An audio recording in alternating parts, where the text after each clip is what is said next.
Olá, gente. Meu nome é Francisco Secundo Neto, sou sociólogo, sou professor aqui da Unifametro.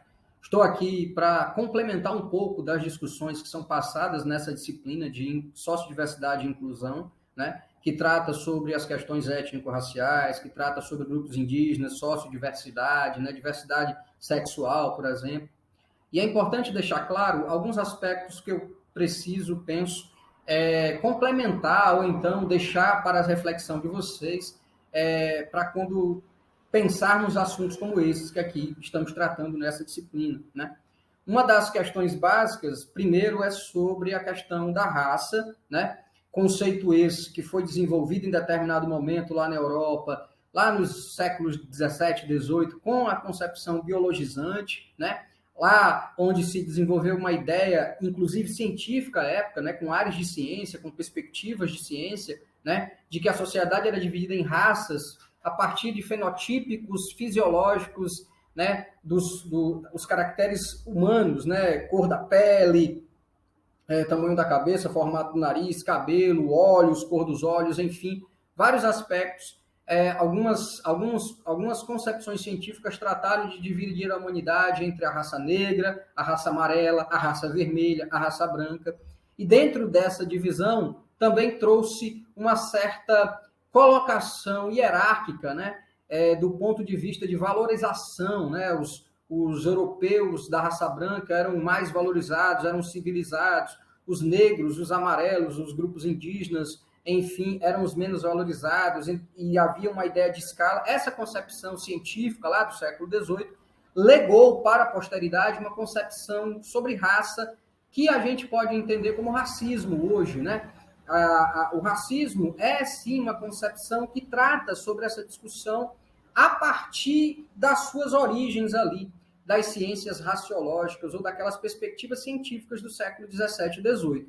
Mais especificamente sobre o racismo, é importante a gente deixar claro que o racismo ele não é só uma perspectiva que trata sobre a cor da pele, sobre ser negro, né? O preconceito contra o negro somente por questões de cor da pele, que hoje nós sabemos ultrapassadas cientificamente, do ponto de vista, inclusive, social, existem leis que combatem o racismo, enfim, a nossa legislação, as nossas constituições, eu falo isso do ponto de vista da humanidade, né, no mundo inteiro, nos garantem preservação dessa discussão de igualdade perante todos e de combate a esses tipos de pensamentos preconceituosos e discriminatórios de maneira deletéria.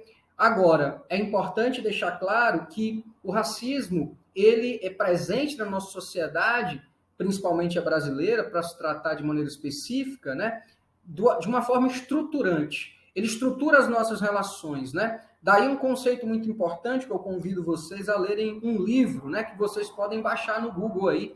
É um livro denso teoricamente, mas que vale a pena a leitura, que é Racismo Estrutural, de Silvio Almeida, filósofo e jurista, que vai mostrar como o racismo está impregnado na sociedade brasileira, como que normalizado nas nossas formas de ver e de entender as pessoas, né?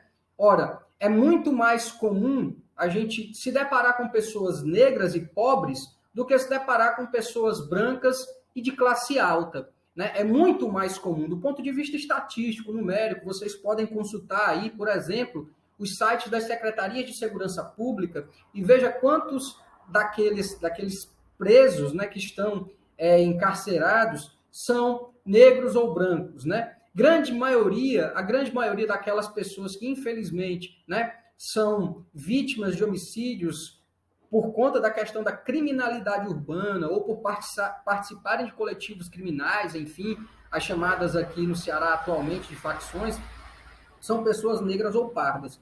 É importante deixar claro que lá no final da escravidão, no final do século XIX, quando em 1888 foi declarada a Lei Áurea, né, pela princesa Isabel, enfim, no governo de Dom Pedro II, no governo imperial de Dom Pedro II, aquela população negra escrava, de repente, foi colocada de chofre no mundo social, sem nenhum tipo de assistência, sem nenhum tipo de cuidado, do Estado, né, para dar àquela população que, de repente, de um dia para o outro, se tornou livre, mas também sem nenhum tipo de capacidade de sobrevivência, porque, de repente, ninguém tinha educação formal, ninguém tinha emprego formal, e a maioria dessa população foi integrada na sociedade de classes brasileira de forma subalternizada, né? E isso foi estruturando durante esses anos, né, mais de 100 anos depois da escravidão, uma sociedade que estruturou o racismo, uma vez que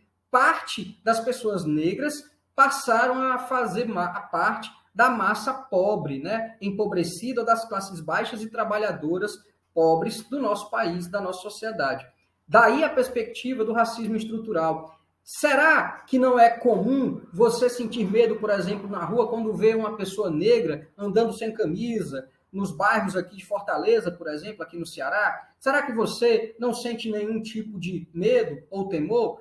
Eu estou falando isso porque, geralmente, as pessoas expressam uma forma de preconceito que não se tocam. O próprio medo que você pode sentir ao ver uma pessoa negra na rua sem camisa, né, aqui nos bairros de Fortaleza e tal, você está mostrando ou manifestando esse racismo que é estrutural. Uma vez que nós associamos, por questões estruturantes, as pessoas negras a esses tipos de crimes urbanos, essa criminalidade urbana, né, da qual nós, infelizmente, todos nós somos vítimas diárias, né? E isso é importante deixar claro. Combater o racismo estrutural, inclusive, é começar a refletir sobre essas questões de classe e de raça que fazem com que o racismo se normalize na nossa sociedade. É preciso desnaturalizar, desnormalizar, desestruturar o racismo. Daí a importância das políticas de cota, daí a importância das discussões como essa que essa disciplina propõe, para que a gente comece a refletir melhor sobre uma questão tão importante quanto o racismo estrutural. Eu vou ficando por aqui, meu povo,